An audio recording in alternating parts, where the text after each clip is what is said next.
अखण्डमण्डलाकारं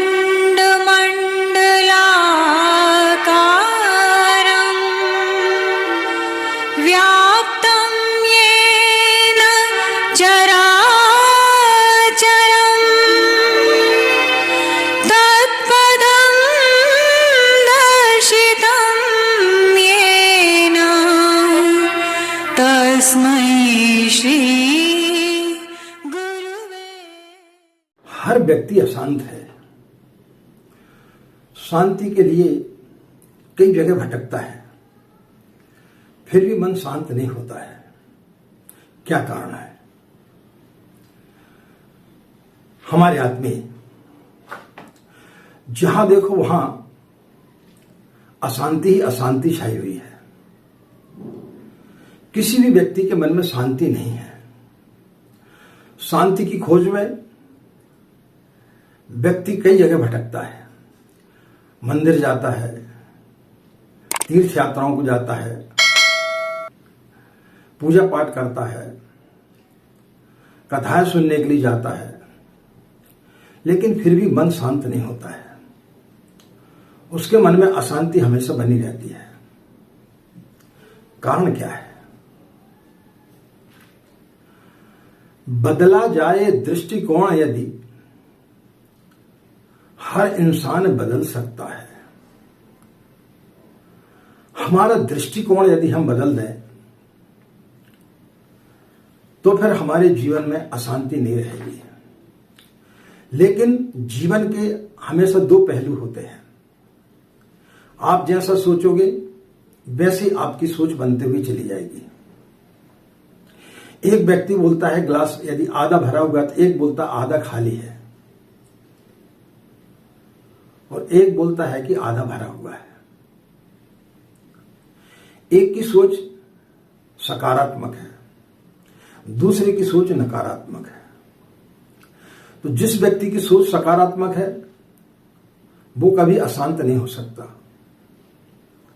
जिस व्यक्ति की सोच नकारात्मक है वो व्यक्ति, उसको दुनिया की सबसे बड़ी से बड़ी सुविधा भी मिल जाए तब भी वो अशांति रहेगा। वो उसमें भी अशांति खोज लेगा। जब सूर्य उदय होता है तब अपनी जब किरणों को बिखेरता है, उसमें एक व्यक्ति सुखद अनुभव करता है, दूसरा व्यक्ति उसमें दुख खोज लेता है। यह मनुष्य की प्रवृत्ति है। हम पूजा करते हैं, लेकिन पूजा करते समय एक व्यक्ति आनंद को प्राप्त हो जाता है और एक व्यक्ति जो है अशांति से भरा रहता है, क्योंकि वो देखता रहता है कि मुझे इतने दिन तक साधना उपासना करते हो गए, लेकिन मुझे कुछ प्राप्त क्यों नहीं हो रहा है। वो अशांति से भरा हुआ है। कुछ प्रसंगों के माध्यम से हम अपनी बात को समझाने का प्रयास करेंगे और आखिरी में एक ऐसा सूत्र बताएंगे जो हमने पहले भी कुछ वीडियो में बताया हुआ है, लेकिन चूंकि लोग बड़े जल्दी भूल जाते हैं और नए लोग भी जुड़ते हैं तो निश्चित रूप से उनको फायदा होगा। जो लोग बार बार वीडियो देखते हैं उन्हें लगेगा कि शायद हम कुछ चीजों को रिपीट कर रहे हैं, लेकिन जो लोग नए हैं और जो लोग बड़े जल्दी भूल जाते हैं और उन सूत्रों को जीवन में नहीं अपनाते हैं तो उनके लिए निश्चित रूप से ये चीजें बड़ी प्रेरणादायक होंगी और वो इन चीजों का लाभ उठा पाएंगे।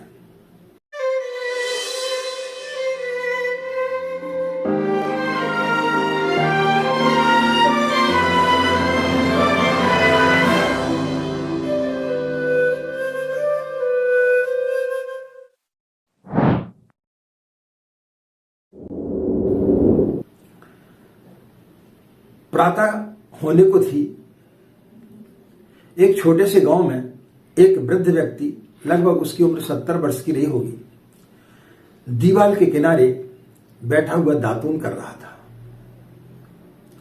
उसी समय एक घुड़सवार आया। उस घुड़सवार ने उस वृद्ध व्यक्ति से पूछा कि कृपया करके मुझे बताएंगे कि इस गांव के लोग कैसे हैं। मैं यहां हमेशा के लिए रहना चाहता हूं, मैं यहां बस जाना चाहता हूं। उस वृद्ध व्यक्ति ने बोला कि कृपया करके पहले ये बताएंगे कि आप जिस गांव से आ रहे हैं उस गांव के लोग कैसे थे, बोले ये कौन सी बात हुई, मुझे इस गांव में हमेशा के लिए रहना है। तो उस वृद्ध व्यक्ति ने बोला कि जब तक आप उस गांव के लोगों के बारे में नहीं बताएंगे तब तक मैं कैसे बताऊं कि इस गांव के लोग कैसे हैं। तो उस घोड़सवार की आंखों में एकदम क्रोध और आंखें लाल हो गई और उसने बोला कि उस गांव के लोगों के बारे में पूछे ना तो बेहतर होगा। इतने दुष्ट लोग थे जिनसे मैं इतना ज्यादा परेशान हो गया था, इस कारण से मुझे उस गांव को छोड़ना पड़ा। उस गांव में अब मेरा गुजारा नहीं हो सकता था। उस गांव में एक भी व्यक्ति ऐसा नहीं था जो मुझे हितकर प्रतीत होता। सभी के सभी बड़े दुष्ट लोग थे, इसलिए मुझे वो गांव छोड़ना पड़ रहा है। तो उस वृद्ध व्यक्ति ने बोला उसको कि क्षमा करना, इस गांव के लोग उससे भी ज्यादा दुष्ट हैं। मैं 70 साल से जानता हूं इस गांव के लोगों को, बहुत ही दुष्ट हैं। यहां आपका गुजारा नहीं हो पाएगा, आप कोई अन्यत्र कोई गांव खोज लें। वो घुड़सवार थोड़े आगे ही निकला था कि एक परिवार बैलगाड़ी से आ रहा था। उन्होंने भी उस वृद्ध व्यक्ति से यही बात पूछी कि इस गांव के लोग कैसे हैं, हम हमेशा के लिए यहां रहना चाहते हैं।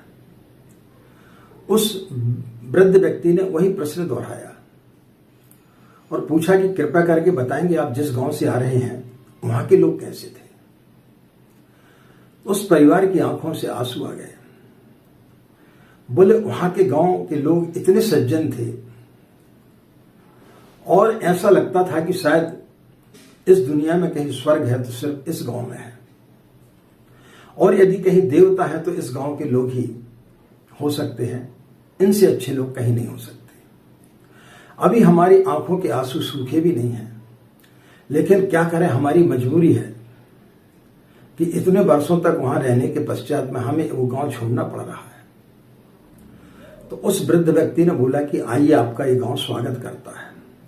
यहां पर उससे भी ज्यादा अच्छे लोग आपको मिलेंगे, यहां उनसे भी ज्यादा आपको यहां पर स्वर्ग की अनुभूति होगी।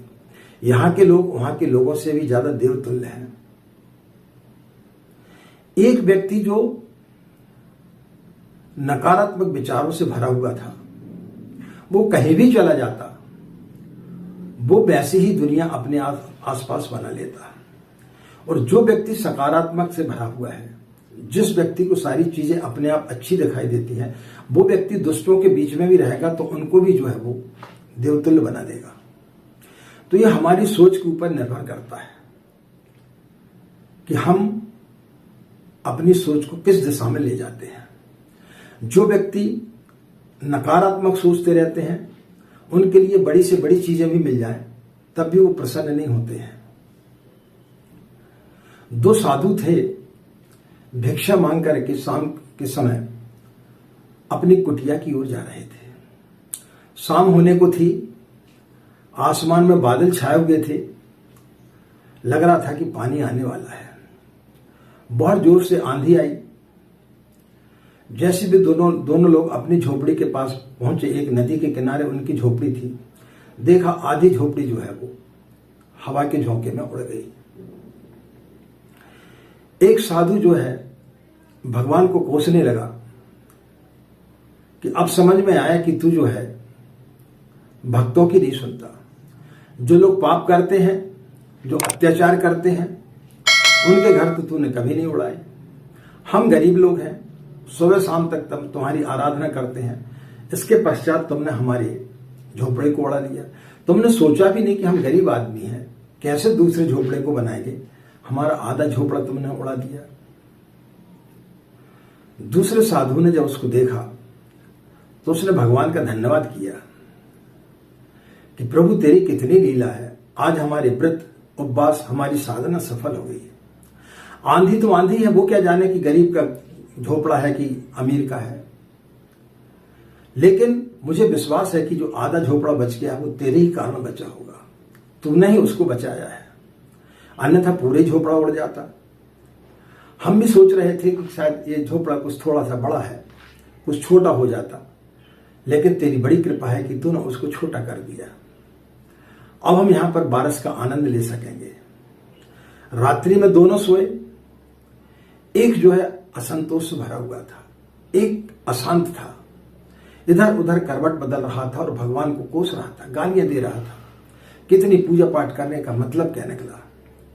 दूसरा व्यक्ति बड़ा शांत था, गहरी नींद में सो रहा था और उसने भगवान का धन्यवाद किया कि देखो बारिश आने वाली है, अब जब बारिश आएगी तो उसका हम आनंद ले सकेंगे। झोपड़ी के अंदर रहते, पूरी झोपड़ी रहती तो पता भी नहीं चलता कि पानी कैसे गिरता है, आसमान के तारे भी हमें दिखाई नहीं देते। अब यहां से आधा जो तूने झोपड़ा तोड़ दिया, वहां से सारी चीजें स्पष्ट दिखाई दे रही, अब हम दोनों चीजों का आनंद ले सकेंगे। एक व्यक्ति आनंद से भर गया और एक व्यक्ति क्रोध से भर गया। हमारी सोच ही हमें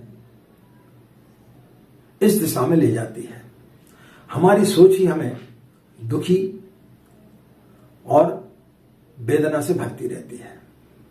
लेकिन जिस व्यक्ति ने अपने दृष्टिकोण को बदल दिया, वो व्यक्ति इस जीवन में यहीं पर और इसी क्षण स्वर्ग की अनुभूति करता है। और जिस व्यक्ति ने अपने दृष्टिकोण को नहीं बदला, वो व्यक्ति यहां पर रहते हुए भी नरक के समान अपनी जिंदगी को जीता है। हमारा जैसा दृष्टिकोण होगा वैसे ही हम बदलते चले जाएंगे। इसलिए गायत्री मंत्र जो है वो प्रज्ञा का मंत्र है, वो विवेक का मंत्र है। तो जब हम गायत्री की साधना करते हैं तो हमारे अंदर विवेक जागृत होता, प्रज्ञा जागृत होती और वो अच्छे और बुरे का हमें भान कराती है। एक छोटा सा प्रसंग और आपको बताएं तो शायद आपको समझने में आसानी होगी। अंधकार की रात्रि थी, 12 बजे गांव से दूर एक झोपड़ी थी, उसमें एक फकीर था, वो कुछ लिख रहा था। उसी समय एक व्यक्ति ने दरवाजा खोला, दरवाजा अटका हुआ था। जैसे वो व्यक्ति अंदर पहुंचा, उसने चाकू निकाल लिया। उस फकीर ने बोला कि हाँ, चाकू निकालने की कोई आवश्यकता नहीं है, मुझे निवेदन करें कि आपका इतनी आधी रात में आना कैसे हुआ, बाहर बारिश भी हो रही है। तो उसने बोला कि मैं चोर हूं और यहां पर चोरी करने के लिए आया हूं। उस फकीर की आंखों से आंसू आ गए। उसने बोला कि आप निश्चित रूप से बहुत परेशान होंगे, आपकी बड़ी मजबूरी होगी कि आप गांव को छोड़ करके और इतनी दूर मेरी कुटिया में आए हैं। निश्चित रूप से आपकी मजबूरी रही होगी, आप आधी रात को चोरी करने के लिए आए हैं। आपके घर में हो सकता है खाने को कुछ भी ना हो, अन्यथा आप चोरी करते क्यों। लेकिन दुख इस चीज का है कि मेरे पास में उतनी राशि नहीं है, फिर भी जितना पैसा है मैं आपको देता हूं, आप अपना काम निकाल लें। उसने कुछ धन राशि थी वो उसको दी। जब वो चोर जाने लगा तो उसने बोला कि उसमें से 1 रुपया मुझे दे जाओ, क्योंकि हो सकता है सुबह सुबह मुझे आवश्यकता पड़ जाए। उसने 1 का नोट उसे वापस किया और जाने लगा। तो जैसे वो जाने लगा तो उसने फिर उसको आवाज दी कि भाई मुझे कम से कम धन्यवाद तो देते जाए और दरवाजा को अटका दे। उसने बड़े जल्दी जल्दी डर के कारण जो है उसको धन्यवाद दिया और दरवाजा अटका के चला गया। 1 वर्ष वो चोर पकड़ा गया और बहुत सारी चोरियों का पता चला, उसमें एक चोरी इसकी भी थी। तो जज ने उस फकीर को भी बुलवाया। बाकी लोगों की गवाही उतनी मान्य नहीं रखती थी जितनी उस फकीर की रखती थी कि यदि इस फकीर ने बता दिया तो फिर निश्चित रूप से यह बात सत्य होगी और इसको दंड दिया जाएगा। चोर भी बड़ा घबराया हुआ था। जज ने उस फकीर से पूछा कि आप इस व्यक्ति को जानते हैं? बोले हाँ, भली भांति जानता हूं, मेरे बड़े अच्छे मित्र हैं। बोले आपके मित्र हैं? बोले हाँ। बोले एक रात्रि में 12 बजे के आसपास ही मेरे यहां आए थे, इनको कुछ पैसों की आवश्यकता थी। मैंने उन्हें, मेरे पास जो भी धनराशि थी वो मैंने उन्हें दे दी और जाते समय उन्होंने मुझे 1 रुपया भी दिया और मुझे धन्यवाद भी दिया। बात वहीं समाप्त हो गई। तो इनने कभी किसी प्रकार की कोई चोरी नहीं की। उस चोर को छोड़ दिया गया। अब वो चोर उस फकीर के पास वो पहुंचा और उसने बोला कि बड़ी अजीब बात है, मैंने तुम्हारे घर में चोरी की, इसके बावजूद भी आप जो है मुझे बचा दिया, आपने नहीं बोला कि चोर है। तो उस फकीर ने बड़ा प्यारा सा उत्तर दिया। उसने बोला कि जिस दिन मेरे अंदर का चोर मर गया उस दिन फिर मुझे कोई चोर दिखाई नहीं देता। मुझे सब अच्छे लोग दिखाई देते हैं, मुझे तुम में भी अच्छा व्यक्ति दिखाई देता है। हर व्यक्ति के अंदर अच्छे और बुरे बनने की संभावनाएं रहती हैं। जो जैसा सोचता है वैसा ही बनता हुआ चला जाता है। तो हमारी नकारात्मक सोच हमें पता नहीं कहां पर ले जाती है। इसलिए हर व्यक्ति अशांत है। किसी भी व्यक्ति के जीवन में शांति नहीं है। लेकिन जिसने शांति का अनुभव कर लिया वो बुद्ध हो गए, महावीर हो गए, जीसस हो गए, रामकृष्ण परमहंस हो गए, परम पूज्य गुरुदेव हो गए। तो शांति जिसके जीवन में आ जाती है वो व्यक्ति फिर कभी अशांत नहीं रहता। और ये शांति आपको कैसे मिल सकती है? सिर्फ गायत्री मंत्र से। जिस दिन आप गायत्री की शरण में जाएंगे और नियमित रूप से जब आप इसकी साधना करेंगे तो फिर निश्चित रूप से आपको लाभ होगा। पूज्य गुरुदेव ने एक साधना बताई है, आत्मबोध और तत्वबोध की साधना, जो हम और भी वीडियो में बता चुके हैं। तो उस सूत्र को आज हम आपको पुनः इस वीडियो में बताने के लिए जा रहे हैं कि यदि आप इस प्रकार से अपने जीवन को जिएंगे, इस सूत्र को यदि आप अपने जीवन में अपनाएंगे तो निश्चित रूप से आपके जीवन बदलते हुए चला जाएगा। आपके फिर मन में कभी अशांति नाम की चीज नहीं रहेगी। आप जिंदगी भर आनंदित ही रहेंगे। वो सूत्र क्या है? वो छोटा सा सूत्र है। बस रात्रि में सोते समय आपको बिस्तर पर बैठ जाना है, सुखासन में बैठ जाएं, कमर सीधी कर लें, बाईं हथेली नीचे, दाईं हथेली इस प्रकार से ऊपर करके, और 5 मिनट तक आप प्राणायाम करें। सांस को छोड़ें, रोकें, छोड़ें, रोकें, छोड़ें, रोकें। जब आपका शरीर और मन एकदम हल्का हो जाए उस समय मन ही मन जो है आप 5 बार गायत्री मंत्र बोलें। मन ही मन बोलना है, क्योंकि रात्रि में गायत्री मंत्र जोर से नहीं बोला जाता है। मन ही मन आप मानसिक गायत्री मंत्र का 5 बार जाप कर लें। और उसके पश्चात आप चिंतन करें कि आज आपने दिन भर क्या किया, आप कहां क्रोधित हुए, कहां आपने काम चोरी की, कहां आपने बच्चों को इग्नोर किया, कहां आपके परिवार के लोग आपसे क्या अपेक्षा रख रहे थे, उन अपेक्षाओं पर आप खरे नहीं उतरे। उसका पूरा आप विश्लेषण करें। तब आप पाएंगे कि आपने जो है अपनी अशांति के कारण आपके पास जो कुछ था लेकिन उसमें आप संतुष्ट नहीं थे, और आपके कारण जो है आप अपने परिवार को, अपने बच्चों को और अपने कार्यालय में अपने साथियों को, अपने बॉस को भी असंतुष्ट करते चले गए। बेवजह आप क्रोधित हुए। जब आप इस साधना को करेंगे तो आप पाएंगे कि आपकी ही सारी गलतियां हैं। शांत होकर के 5 मिनट सोचें और संकल्प लें कि यदि परमात्मा ने हमें सुबह इस दुनिया को देखने का मौका दिया तो हम ये गलतियां दोबारा नहीं करेंगे। प्रातः काल जब आप उठते हैं, बिस्तर पर बैठे बैठे आप जो है पुनः 5 मिनट तक जो है आप प्राणायाम करें, सांस को छोड़ें, रोकें, छोड़ें, रोकें, और 5 बार मन ही मन गायत्री मंत्र का जाप कर लें। और फिर आप दिन भर की रूपरेखा बनाएं और भगवान से प्रार्थना करें कि तूने जो कुछ दिया है हम उससे संतुष्ट हैं। तो जो आपको मिल रहा है उसको यदि आप भोगेंगे तो आप संतुष्ट रहेंगे, अन्यथा आप दुखी होते हुए चले जाएंगे। यदि आपके घर में कोई मेहमान आता है, एक व्यक्ति आते ही साथ जो है रोना चालू कर देता है कि पता नहीं मेरा बच्चा इतने सालों से विदेश से आया है, अब ये 4 दिन बाद चला जाएगा, वो उसकी सोच नकारात्मक है। उस मां की सोच नकारात्मक, वो रोती रहेगी। एक दूसरे घर में बच्चा आता है, उसकी मां पूरे जो 2 दिन 3 दिन तक रुका रहता बच्चा उसको खूब प्यार करती है, और ये सोच करके कि चलो जब तक मेरा बच्चा है तब तक तो मुझे खुशियां मिलेंगी, और उन खुशी को वो उस समय तक आनंद के रूप में मनाती रहती जब तक कि बच्चा दोबारा नहीं आता। तो उसके जाने के बाद भी वो खुश रहती है कि मेरा बच्चा फिर आएगा और फिर इतनी खुशियां फिर मुझे देगा। तो व्यक्ति कभी सुखी हो ही नहीं पाता। एक व्यक्ति किराए से मकान में रहता है, वो सोचता है कि मुझे कोई छोटा सा मकान मिल जाए, लेकिन जैसे ही छोटा सा मकान मिलता है वो फिर दुखी हो जाता है कि नहीं इससे और बड़ा होता है।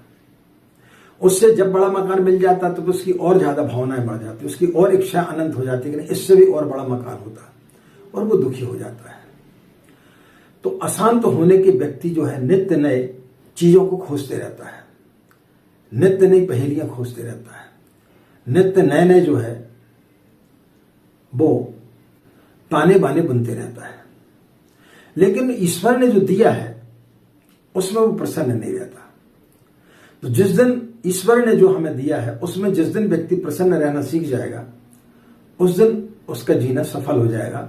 और ये कब संभव होगा? जब आप मां गायत्री की शरण में जाएंगे, तब फिर वो आपको प्रज्ञा देगी, विवेक देगी और आपकी बुद्धि को सन्मार्ग की ओर ले जाएगी। तब निश्चित रूप से आपके अंदर की प्रज्ञा जागृत होगी, आपके अंदर सकारात्मक विचार आएंगे और जिस दिन सकारात्मक विचार आना चालू हो गए उस दिन व्यक्ति बदल जाता है। तो इस सूत्र को आप जीवन में अपना लें, इस प्रयोग को आप कुछ 15 दिन तक करें, निश्चित रूप से आप देखेंगे कि आपका जीवन बदलते हुए चला जा रहा है। और ये सोचें कि आप नकारात्मक क्यों सोच रहे हैं। जिस दिन आप सकारात्मक सोचना चालू कर देंगे उस दिन आप इस दुनिया के सबसे बेहतरीन व्यक्ति हो जाएंगे। आपको इसी दुनिया में स्वर्ग दिखाई देगा। आशा मित्रों, आपको निश्चित रूप से जानकारी अच्छी लगी होगी और अच्छी लगी हो तो कमेंट्स में जरूर लिखें। और यदि आप लोगों ने हमारे चैनल को अभी तक सब्सक्राइब नहीं किया तो उसे सब्सक्राइब जरूर कर लें और बेल आइकन बटन को दबा दें, ताकि जो वीडियो आते हैं इसी प्रकार से प्रेरणादायक उनसे आपको लाभ मिलता रहे। आज की बात समाप्त करते हैं। आप सभी के अंदर बैठे परमात्मा को हमारा प्रणाम। हमें आज्ञा दें। नमस्कार। ओम शांति।